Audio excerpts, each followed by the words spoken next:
شنو أكثر مادة كنت تكرهها بالمدرسة؟ لا، من نوع شاطر انا والله. ما شاء الله، بس اكو مادة لازم تكرهها ما اللي تحبها. كنت اضوج من الكيمياء. الكيمياء. المعادلات وشغلاتها وعشت واو تو خلصنا. اكرهها ولا يزال اكرهها. خدمت عسكريه، حبيت العسكريه وما حبيت الدرس، هو رياضيات. هي مدرسة الحسابات. الرياضيات.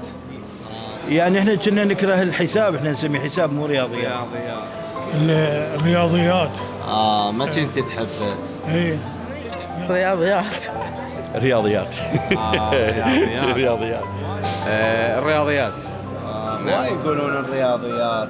الرياضيات يكره بسبب كون اسلوب حياه. اي الفيزياء. الكيمياء، كيمياء وفيزياء هم اثنينهم، انا اقول لك كلش تكرهها. كلش اكرههم. والله بوقتها كنا الانجليزي يعني فيزياء.